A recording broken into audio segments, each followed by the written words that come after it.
Right. ఇప్పుడు present situation, present scenario చూస్తే మీకు 1 వీక్ తర్వాత మళ్ళీ పిలవండి చెప్తానని అన్నారు కదా, ఈ రోజు పరిస్థితి చెప్పే విధంగా లేదని దాన్ని అర్థం అనుకోవచ్చు. లేదు, ఇప్పుడు కాంగ్రెస్ పార్టీ క్యాండిడేట్లు ఇంకా డిక్లేర్ చేయలేదు.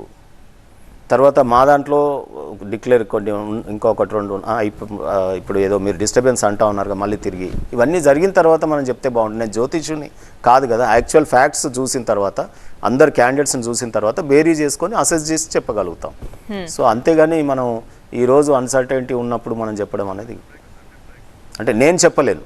సరే మీరు ఊహించి మీడియా ఏమని చెప్పగలిగితే చెప్పండి, ఎవరు ఏ పార్టీకి ఎన్ని వస్తాయి. సర్వేలు నమ్ముతారా మీరు?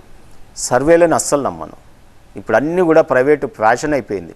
ఒకప్పుడు ఎట్లయితే వేరే రంగాలలో ఉండేనో ఇప్పుడు పాలిటిక్స్లో మేము సర్వే చేస్తాం అని ప్రైవేటు ఈవెంట్ మేనేజ్మెంట్, ఒక పెళ్ళికి ఎట్లయితే ఈవెంట్ మేనేజ్మెంట్ వస్తున్నాయో ఈ సర్వేలు కూడా అట్లనే వచ్చి మేము సర్వే చేస్తాం, మిమ్మల్ని గెలిపిస్తాం, మా స్ట్రాటజీ తీసుకోండి అని చెప్పి కొన్ని పార్టీలు అయితే అసలు నేను మళ్ళీ చెప్తా ఉన్నా, 100 ఏళ్ళ కాంగ్రెస్ పార్టీ కావచ్చు, బీజేపీ కావచ్చు, లేదా ప్రాంతీయ పార్టీలు కావచ్చు, ఇలా కోట్లాది రూపాయలు పెట్టి ఒక వ్యక్తి ఆలోచనకి ఈ పార్టీలను వదిలేసి ఆ వ్యక్తి యొక్క ఆలోచనలు ఒక ఈవెంట్ మేనేజర్ లాగా వచ్చేసి నేను గెలిపిస్తాను ఈ పార్టీని, ఈ రాష్ట్రంలో నేను గెలిపిస్తానని చెప్పి పీకే లాంటి వాళ్ళు ఇటువంటి వాళ్ళు అందరూ వచ్చి మాట్లాడుతూ ఉంటే నాకు నవ్వు వస్తుంది.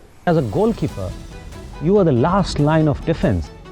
We are fighting hard, very hard. We are big competitors.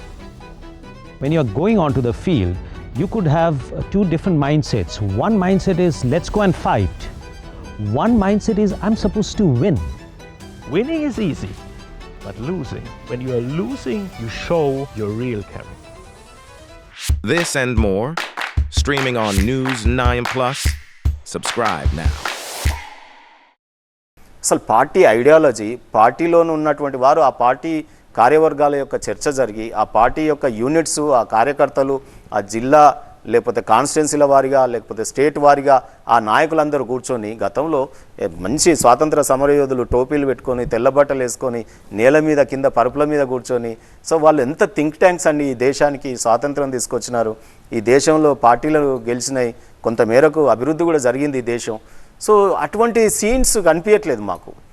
So ఆ ఓల్డ్ బుక్స్ తెరిచినప్పుడు, ఆ చరిత్ర పుస్తకాలు చూసినప్పుడు మాత్రమే అవి చూస్తూ ఉంటే ఈరోజు అటువంటి థింక్ ట్యాంకులు లేరు, ఆ పార్టీలు అటువంటి శిబిరాలు లేవు. ఒకవేళ చేసినా అవి అమలు పరచట్లేదు. మీకు ఉదాహరణకు చెప్తాను, కాంగ్రెస్ పార్టీలో చింతన్ బైఠక్ అని పెట్టినారు. సో ఆ బైఠక్లో ప్రతి పార్లమెంటుకు 2 బీసీలకు ఎంపీ టికెట్లు ఇస్తామన్నారు, ఎమ్మెల్యే టికెట్లు ఇస్తామన్నారు. సో ఏది ఈరోజు మొత్తం మళ్ళీ గెలుపు గుర్రాల పేరిట వాళ్ళు ఇష్టం ఉన్నట్టు టికెట్లు ఇచ్చేస్తూ ఉన్నారు. సో అదే రకంగా అన్ని పార్టీలు, ఒక్క పార్టీ అనట్లేదు. సో ఆల్ ది పార్టీస్ ఈరోజు ఎందుకో కొంత బేలతనంతోనే ఈ రాజకీయ పార్టీలు ఇట్లుంటే ప్రజాస్వామ్యానికి మంచిది కాదు, ప్రజలకు కూడా మంచిది కాదు.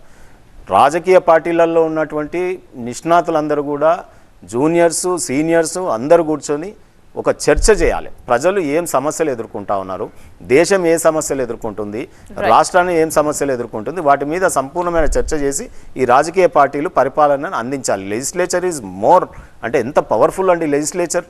ఎగ్జిక్యూటివ్ని కానీ న్యాయ వ్యవస్థను కానీ కొంత ఇన్ఫ్లుయెన్స్ చేయగలిగి చట్టాలను చేసే దగ్గరనే బేలతనం కనిపిస్తే ఇంకా న్యాయ కోవిధులు, అక్కడ కోర్టులు ఉండి ఏం లాభం, ఐఏఎస్లు చదివి ఇంజనీర్లు చదివి వాళ్ళు ఉండి ఏం లాభం. ఇక్కడ లెజిస్లేచర్ మంచిగా ఉండి మంచి చట్టాలు వస్తాయి కదా, వాళ్ళు మంచిగా ఎగ్జిక్యూట్ చేస్తారు.